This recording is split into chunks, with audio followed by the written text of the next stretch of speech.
ಎಲ್ಲರಿಗೂ ಎಲ್ಲಿದ್ದಾರೆ? ಬನ್ನಿ ಮಾವ, ಧನರಾಜ್ ಶಾಸಕನಾಗಿ ಮಂತ್ರಿಯಾಗಿದ್ದಾನಂತೆ. ಎಲ್ಲರೂ ಮನೆಯವರು ಅವನ ಹಿಂದೆ ಮೆರವಣಿಗೆಗೆ ಹೋಗಿದ್ದಾರೆ ಮಾವ. ಮತ್ತೆ ಶಾಸಕನಾಗಿದ್ದಾನೆ? ಶಿವ ಶಿವ, ಇನ್ನು ಮುಂದೆ ಬಡವರ ಗೋಳಾಟ ಕೇಳವರೇ ಯಾರು? ಹೋಗ್ಬಿಡ್ರಿ ಮಾವ, ಎಲ್ಲದಕ್ಕೂ ದೇವರ ಕೃಪೆ ಇದ್ದೇ ಇರುತ್ತದೆ. ಬನ್ನಿ ಊಟ ಮಾಡಿದ್ರಂತೆ. ತಮ್ಮಂದರು ನೋಡಿ, ಅವರು ಹೋಗುತ್ತಾರೆ. ಬನ್ನಿ ಮಾವ, ನೀವು ಊಟ ಮಾಡಿದ್ರಂತೆ. ಅವ್ರ ಬಗ್ಗೆ ನೀವೇನು ಚಿಂತೆ ಮಾಡಬೇಡಿ.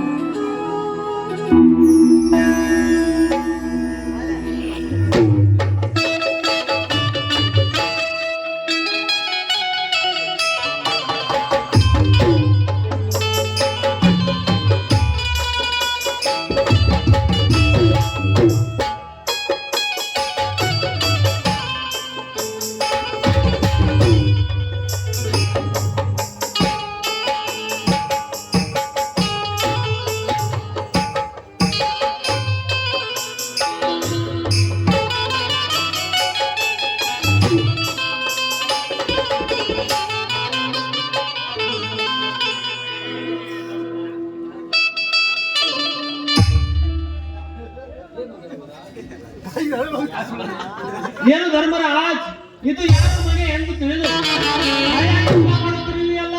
ಬಿಡುವ ತಟ್ಟೆಯನ್ನು.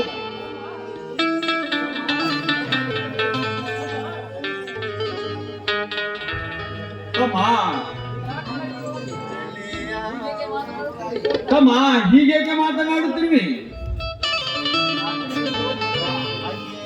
ತಾಟು ಕೈ ಬಿಡು ಬೇಡ.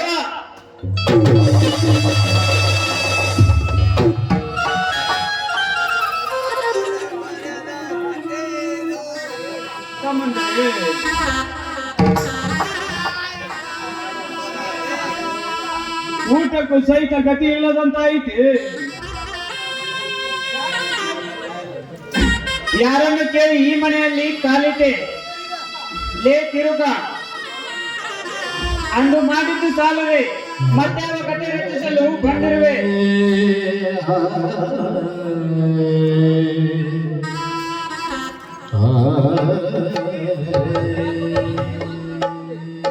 ಯಾಕೆ ತಮ್ಮ ಏನು ಮಾತನಾಡುತ್ತೀರಿ? ಹುಟ್ಟಿ ಬೆಳೆದ ಮನೆ ನನ್ನದಂತೂ ಏನು ಇಲ್ಲವೇನೋ? ತಮ್ಮ ಹೇಳು. ತಂದೆಗೆ ನೀವು ಅಷ್ಟೇ ಮಕ್ಕಳ? ನುಡಿಯ ಬೆಳಲು ಇನ್ನೊಂದು ಸಲ ಶ್ರೀಕಾಂತನೆಂದು ಬರೀ ತುತ್ತ ಅನ್ನಬೇಕೆ? ಒಂದು ತೊಟ್ಟು ಕೂಡ ನೀರು ಸಿಗಲಾರದು. ಇನ್ನು ಮುಂದೆ ನೀನು ನಿಂತನೆಲ್ಲ ನಮ್ಮದು. ಮರ್ಯಾದೆಯಿಂದ ಎಲ್ಲ ಆಸ್ತಿಯಲ್ಲಿ ಸಹಿ ಹಾಕಿ ನನ್ನದೇನು ಪಾಲು ಇಲ್ಲ ಅಂತ ಹುಟ್ಟ ಬಟ್ಟೆಯಿಂದ ಹೊರಗೆ ಹೋಗುತ್ತೀಯೋ ಇಲ್ಲ ಕುತ್ತಿಗೆಗೆ ಕೈ ಹಾಕಿ ಹೊರಗೆ ಹಾಕಬೇಕು.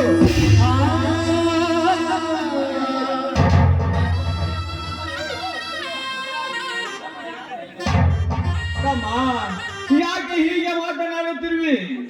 ಹುಟ್ಟಿ ಬೆಳೆದ ಮನೆಯಲ್ಲಿ ನನ್ನದೇನೂ ಇಲ್ಲವೇ? ನಮ್ಮ ತಂದೆಗೆ ನೀವಷ್ಟೇ ಮಕ್ಕಳಾದರು. ತುತ್ತು ಅನ್ನಕ್ಕೂ ಹೊರತಾದ ನಾನು ಈ ಮನೆಯ ಮಗನಲ್ಲವೇ? ಹೇಳು ತಮ್ಮ ಹೇಳು.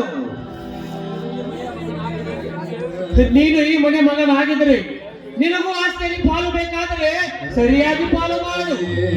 ಇದರಲ್ಲಿ 50 ಲಕ್ಷ ಸಾಲ ಪುಟ್ಟಿಸಿ ನಿನ್ನ ಪಾಲು ತೆಗೆದುಕೋ. ಇಲ್ಲವೆಂದರೆ ಸೈ ಮಾಡಿ ಸುಮ್ಮನೆ ಹೊರಟ ಹೋಗು. ಯಾಕೆ ತಮ್ಮಂದಿರ 20,000 ಹೊರತು ನಾನು ಒಂದು ಪೈಸೆ ಸುಧಾ ಸಾಲ ತಂದಿಲ್ಲ. 50 ಲಕ್ಷ ರೂಪಾಯಿ ಸಾಲ ಎಲ್ಲಿಂದ ಬಂದಪ್ಪ? ಏನಿಲ್ಲ ಅಂತ ಅರ್ಥ ಅನರ್ಥಗಳ ಮಧ್ಯದಲ್ಲಿ ನೀನು ತಿನ್ನುಕಾಟ ನಡೆಸಿದರೆ ವಿಕಟನವ್ಯಾಗ್ರವಾಗಿ ಜಾತಿಯಿಂದಲೇ ಮಾತನಾಡಿಸಬೇಕಾಗುತ್ತದೆ. ಎಚ್ಚರ. ಮರ್ಯಾದೆಯಿಂದ ಪಾಲು ಮಾಡು. ನನ್ನ ತಮ್ಮ ಶಂಕರ್ ಬರುವವರೆಗೂ ಈ ಆಸ್ತಿ ಪಾಲು ಮಾಡುವುದಿಲ್ಲ. ಆ ಶಂಕರನ ಹೆಸರೆತ್ತುವೆಯ ಕತ್ತೆ ತಿಪ್ಪಿಯಲ್ಲಿ ಬಿದ್ದ ತಿರುಕನನ್ನು ನಿನ್ನ ಬೆನ್ನಿಗೆ ಹತ್ತಿಕೊಂಡು ನನ್ನ ನೌಕರಿಯನ್ನೇ ಕಳೆದು ಬಿಟ್ಟೆ. ಶ್ರೀಕಾಂತ, ಹೊಡೆಯಬೇಡಪ್ಪ, ಹೊಡೆಯಬೇಡ ಮಾವನವರನ್ನು. ನಿನಗಾದ ಕೇಳಿಗೆ ಅವರನ್ನೇಕೆ ಹೊಡೆಯುತ್ತೀಯ? ಅವರು ಈ ಮನೆಯ ದೈವ ಅಲ್ವಾ? ಏನೆಲ್ಲ ವ್ಯಾಪಾರ ನಿನಗೆ ಅನ್ಬೇಕೆ?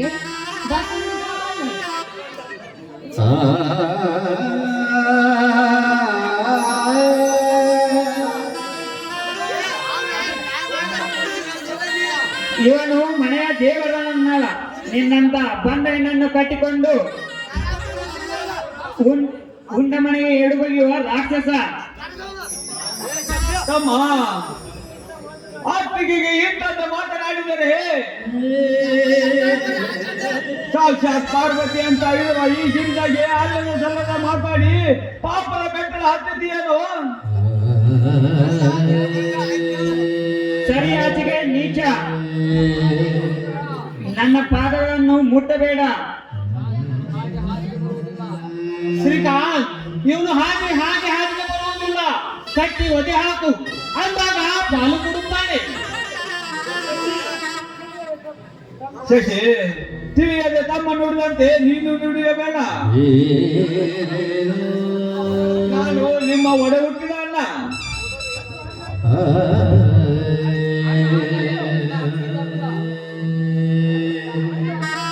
ಅಣ್ಣ ಎಂದು ಅಪ್ಪಿದ ಈ ಕೈಗಳು ಇಂದು ಹೊಡೆಯುವಂತಾಯಿತೆ.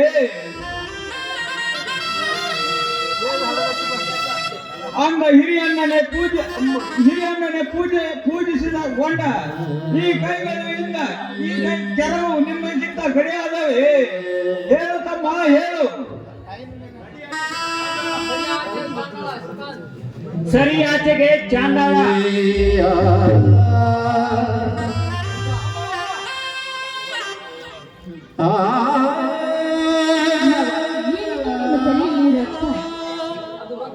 ಅದು ರಕ್ತವಲ್ಲಮ್ಮ, ತಮ್ಮಂದರ ಬೆಳೆಸಿದ ಪ್ರತಿಕಾರದನ್ನ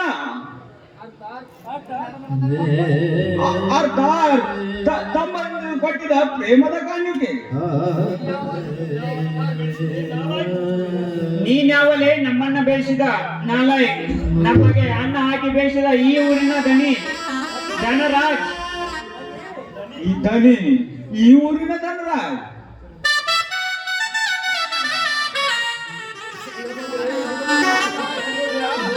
ಶ್ರೀಮಂತ ಧನರಾಜ ಒಂದೊಂದು ಮಾಡಿದ ಕೃತಿ ಕೇಳಿದರೆ ಬೇಡ, ಅದನ್ನು ನಾನು ಹೇಳುವುದಿಲ್ಲ. ನಿಮ್ಮ ಅನ್ನ ಹಾಕಿ ಶಾಲೆ ಕಲಿಸಿದ ಸಾಹೇಬನವನು.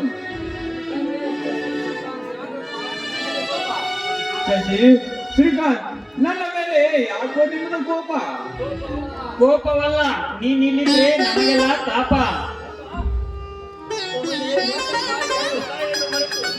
ತಮ್ಮಂದರೆ ಹೆತ್ತ ತಾಯಿಯನ್ನು ಮರೆತು ಮುತ್ತು ಕೊಡುವ ಮಾಯೆ ಈ ಮನೆಯ ಆಧಾರ ಸ್ತಂಭವ ಐತೆ.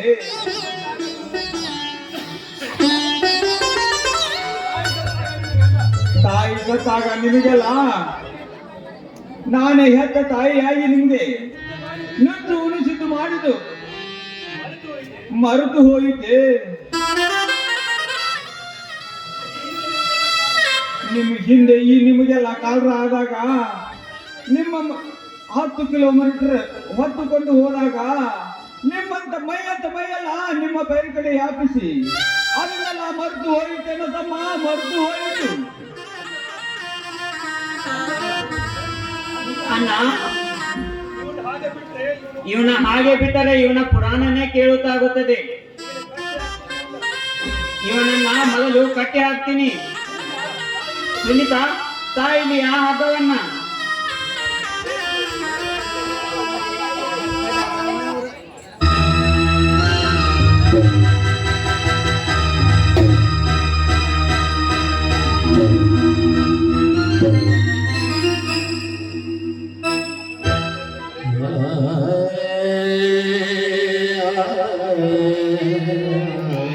ಸರಿಯಾಗಿ ಮಾತಾಡ್ತಾರೆ, ಇನ್ನೊಂದ್ಸರಿ ಬಾಯ್ ಬಿಡ್ಬಾರ್ದು.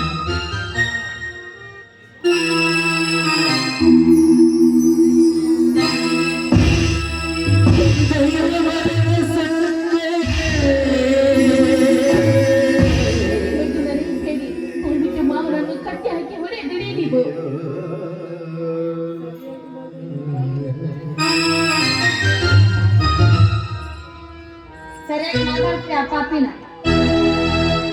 ಇದು ದೈವ ಬರೆದ ಸಂತನೆ, ಇದು ದೈವ ಬರೆದ ಸಂತನೆ, ಇದು ದೈವ ಬರೆದ ಸಂತನೆ.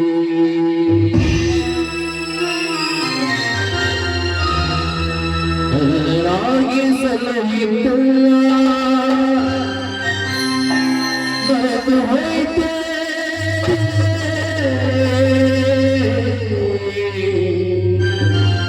ಕೈಯೆಂದು ನೀಡಿದ ಕೈಗಳು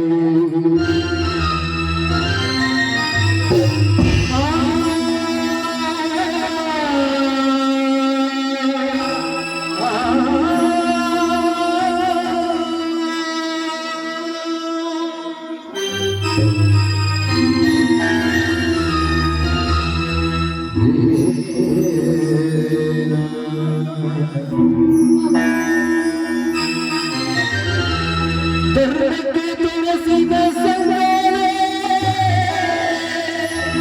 ಇದು ಧರ್ಮಕ್ಕೆ ತುಳಸಿದ ಸಂಗಾರೆ. ನೀನೇ ನೋಡತ್ತಿ ನಡಿ ಒಳಗ್ತೀನ ಅಷ್ಟ